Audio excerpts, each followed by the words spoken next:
ತಂದೆ ಭಾರಿ ಶ್ರೀಮಂತ, ಬಹುದೊಡ್ಡ ವ್ಯಾಪಾರಿ. ಮಗ ಕಾಲೇಜಲ್ಲಿ ಓದ್ತಾ ಇದ್ದ. ಒಬ್ಬನೇ ಮಗ, ಶ್ರೀಮಂತರ ಮಗ, ಅದರಿಂದ ಕೇಳಿದ್ದೆಲ್ಲ ಸಿಗ್ತಾ ಇತ್ತು. ಆದ್ರೆ ತರುಣ ಕೂಡ ಚೆನ್ನಾಗಿ ಓದಿದ. ತಾನು ಶಿಕ್ಷಣದ ಕೊನೆ ಹಂತಕ್ಕೆ ಬಂದಿದ್ದ. ಒಂದು ದಿವಸ ಅಪ್ಪ ಮಗ ಕೂತ್ಕೊಂಡಾಗ ತಂದೆ ಕೇಳಿದ್ರು, ಮಗು ಇನ್ನೊಂದು 2-3 ತಿಂಗಳಿಗೆ ನಿಂದು ಶಿಕ್ಷಣ ಮುಗಿದು ಹೋಗುತ್ತಪ್ಪ, ಮುಂದೆ ಏನು ಮಾಡ್ಬೇಕಂತ ಮಾಡ್ತೀಯಾ ಅಂತ ಕೇಳಿದರು. ಮಗ ಹೇಳ್ದ, ಅಪ್ಪ ನಿಮ್ಮಿಂದ ನಾ ವ್ಯಾಪಾರ ಹೇಗೆ ಮಾಡೋದು ಅನ್ನೋದು ಕಲ್ತಿದ್ದೇನೆ. ಈ ಶಿಕ್ಷಣದಿಂದ ಕೆಲವು ಹೊಸ ವಿಷಯಗಳ ಪರಿಚಯವೂ ಆಗಿದೆ. ನಾನೇ ಒಂದು ಹೊಸ ವ್ಯಾಪಾರ ಶುರು ಮಾಡಬೇಕು ಅಂದ್ಕೊಂಡಿದ್ದೀನಿ. ಸಂತೋಷ ಮಗು, ಹಾಗೆ ಮಾಡಪ್ಪ. ನೀನು ಕಾಲೇಜ್ ಶಿಕ್ಷಣ ಮುಗಿಸಿದ್ದಕ್ಕೆ ನಿನಗೇನಾದರೂ ಒಂದು ಬಹುಮಾನ ಕೊಡಬೇಕು ಅಂತ ನನ್ನ ಮನಸ್ಸಿಗೆ ಬಂದಿದೆ. ನಿನಗೇನು ಬೇಕು ಹೇಳು, ಕೊಡ್ತೀನಿ ಅಂದ್ರು ಅಪ್ಪ. ಹುಡುಗನ ಮುಖದ ಮೇಲೆ ಮಿಂಚಿತು. ಅಪ್ಪ, ನಿಮ್ಗೆ ಗೊತ್ತಿದೆಯಲ್ಲ, ನನ್ನ ಕಾರುಗಳು ಹುಚ್ಚು ಜಾಸ್ತಿ. ಈಗೊಂದು ಹೊಸ ಕಂಪ್ನಿದು ಹೊಸ ಮಾದರಿ ಕಾರ್ ಬಿಡುಗಡೆ ಆಗಿದೆ, ಅದನ್ನೇನಾದರೂ ಕೊಟ್ಟರೆ ಸಂತೋಷ ಆಗತ್ತೆ ಅಂತ. ತಂದೆ, ಹುಚ್ಚಪ್ಪ, ಕಾರ್ ಏನು ಮಾಡ್ತೀಯೋ ಅಂದು ನಕ್ಕೊಂಡು ಹೋಗ್ಬಿಟ್ರು. ಪರೀಕ್ಷೆ ಮುಗೀತು, ಫಲಿತಾಂಶನೂ ಬಂತು. ಹುಡುಗ ತುಂಬ ಉನ್ನತ ಶ್ರೇಣಿಯಲ್ಲಿ ಪಾಸ್ ಆಗಿದ್ದಾನೆ. ಸಂತೋಷದಿಂದ ಅಪ್ಪನಿಗೆ ಹೇಳೋಕೆ ಹೋದ. ತಂದೆಗೆ ಫಲಿತಾಂಶ ಹೇಳಿದ. ತುಂಬ ಸಂತೋಷ ಆಯಿತು. ಅವ್ರಿಗೆ ಮೊದಲೇ ರಿಸಲ್ಟ್ ಗೊತ್ತಿದ್ದಂಗೆ ಅನ್ನಿಸ್ತು ಅವನಿಗೆ.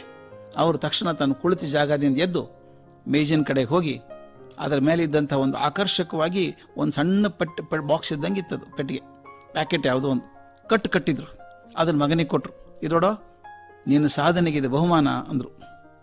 ಆ ತರುಣಿಗೆ ಆಶ್ಚರ್ಯ, ಏನೋ ಕೊಡ್ತಾರೆ, ಬಿಚ್ಚು ನೋಡಬೇಕು ಅಂತ ಎಲ್ಲ ಬಿಚ್ಚು ನೋಡ್ದ.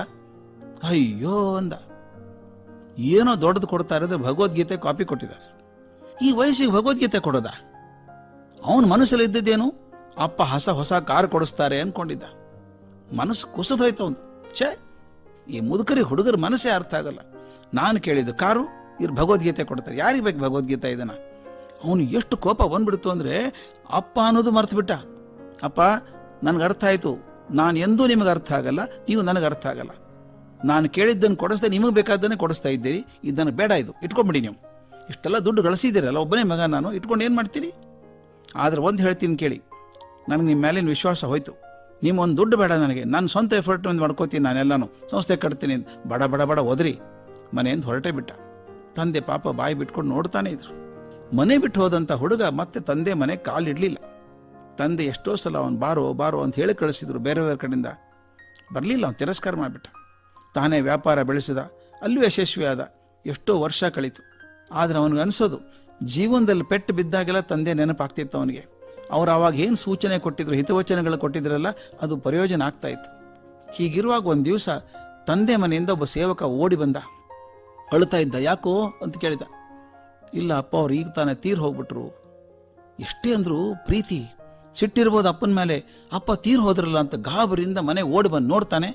ಅಪರಾಧಿ ಭಾವದಿಂದ ಕೊರೆಗೆ ಹೋದ. ಕೊನೆವರೆಗೂ ಅವ್ರ ಜೊತೆಗೆ ಇರೋಕ್ಕಾಗಲಿಲ್ಲ ನನಗೆ. ಎಲ್ಲ ಕ್ರಿಯೆಗಳನ್ನು ಮುಗಿಸಿದ ಮೇಲೆ ತಂದೆ ಕೊಠಡಿಯಲ್ಲಿ ಕೂತ್ಕೊಂಡು ಎಲ್ಲ ಕಾಗದ ಪತ್ರ ಜೋಡಿಸಿ ನೋಡಿ ಇಡ್ತಾ ಇದ್ದ. ಮತ್ತೆ ಕಣ್ಣಿಗೆ ಬಿದ್ದು ಭಗವದ್ಗೀತೆ ಪುಸ್ತಕ ಕೊಟ್ಟಿದ್ರಲ್ಲ ಅಪ್ಪ ಅವಾಗ. ಅದ್ರ ಎತ್ತಿಡಬೇಕು ಅಂದ ಮೇಲೆ ಹಿಂಗೆ ಹಿಡಿದು ನೋಡ್ತಾನೆ. ಠಪ್ ಅಂತ ಒಳಗಿಂದ ಏನೋ ಬಿತ್ತು. ನೋಡ್ತಾನೆ, ಒಂದು ಲಕೋಟೆ ಇದೆ. ಅದನ್ನು ತೆರೆದೆಲ್ಲ ಸೀಲ್ ಮಾಡಿದ್ದಿದೆ. ಆ ಲಕೋಟೆ ಕತ್ತರಿಸಿ ಒಳಗೆ ನೋಡಿದರೆ ಕಾರ್ ಕಂಪನಿಯ ರಸೀದಿ ಅದು. ತಂದೆ ಇವನ್ ಹೊಸ ಕಾರಿಗೆ ಪೂರ್ತಿ ದುಡ್ಡು ಕಟ್ಟಿ ಪಡೆದಂಥ ರಸೀದಿ ಅದು. ಅವತ್ತೇ ತಂದು ಅಲ್ಲಿ ಇಟ್ಟಿದ್ದಾರೆ. ಭಗವದ್ಗೀತೆ ಪುಸ್ತಕದೊಳಗೆ ಲಕೋಟೆ ಇಟ್ಟು ಕೊಟ್ಟಿದ್ದಾರಪ್ಪ. ಮಗ ದುಃಖದಿಂದ ಬಿಕ್ಕಿ ಅತ್ತ. ತಂದೆ ತನಗೆ ಬೇಕಾದ ಕಾರನ್ನು ಕೊಂಡು ರಸೀದಿಯನ್ನು ಭಗವದ್ಗೀತೆ ಪುಸ್ತಕದಲ್ಲಿ ಇಟ್ಟಿದ್ದಾರೆ. ಅದನ್ನು ಗಮನಿಸುವಷ್ಟು ವ್ಯವಧಾನ ನನ್ನಲ್ಲಿ ಇಲ್ಲ ಆಯ್ತಲ್ಲ. ತಾನು ಕೋಪದಿಂದ ಮನೆ ಬಿಟ್ಟು ಹೋಗಿ ಅವ್ರನ್ನ ದುಃಖಕ್ಕೆ ಹಾಕಿದ್ನಲ್ಲ, ಅವ್ರ ಜೊತೆಗಿರೋ ಭಾಗ್ಯ ಕಳ್ಕೊಂಡಲ್ಲ ಅಂತ ಕೊರಗಿದ. ಅದರ ಕಾಲ ಮಿಂಚು ಹೋಗಿತ್ತು. ನಮ್ಮ ಜೀವನದಲ್ಲೂ ಹೀಗೆ ಆಗತ್ತೆ ಸ್ನೇಹಿತರೆ. ನಮಗೂ ಭಗವಂತ ಬೇಕಾದ್ದನ್ನು ಕೊಡ್ತಾನೆ. ಆದರೆ ಅವ ಕೊಟ್ಟದ್ದು ನಾವು ಅಪೇಕ್ಷೆ ಮಾಡಿದ ರೂಪದಲ್ಲಿ ಇರಲಿಕ್ಕಿಲ್ಲ, ಇನ್ನು ಯಾವುದೋ ರೂಪದಲ್ಲಿ ಇರಬಹುದು. ಆದರೆ ಅವನು ನೀಡಿದ್ದನ್ನು ಅರ್ಥ ಮಾಡಿಕೊಳ್ಳುವಷ್ಟು ತಾಳ್ಮೆ ನಮಗಿದ್ರೆ ನಮ್ಮ ಬದುಕಿಗೊಂದು ಕ್ಷೇಮ. ಅದು ಅವಸರ ಬೇಡ. ಭಗವಂತ ನಮಗೆ ಬೇಕಾದ ಕೊಡಲಿಲ್ಲ ಅಂತ ಅನ್ಬೇಡಿ. ಕೊಟ್ಟದ್ದನ್ನು ಪರೀಕ್ಷೆ ಮಾಡಿ ನೋಡಿ, ಬಹುಶಃ ನಾವು ಕೇಳಿದಕ್ಕಿಂತ ಹೆಚ್ಚೇ ಕೊಡ್ತಾನೆ ಅವನು. ಆ ಕಲ್ಪನೆ, ನಂಬಿಕೆ ನಮ್ಮಲ್ಲಿದ್ರೆ ನಮ್ಮ ಬಹಳ ಸುಂದರ ಆದಿತ್ತು. ವೀಕ್ಷಕರೇ, TV20 ಕನ್ನಡ ನ್ಯೂಸ್ ವಾಹಿನಿಯ ಪ್ರತಿದಿನದ ಅಪ್ಡೇಟ್ಗಳಿಗಾಗಿ TV20 Kannada news YouTube channel ಅನ್ನು ಲೈಕ್ ಮಾಡಿ, ಶೇರ್ ಮಾಡಿ ಹಾಗೂ ಸಬ್ಸ್ಕ್ರೈಬ್ ಮಾಡಿ ಮತ್ತು ಪಕ್ಕದಲ್ಲಿರುವ ಬೆಲ್ ಬಟನ್ ತಪ್ಪದೇ ಕ್ಲಿಕ್ ಮಾಡಿ.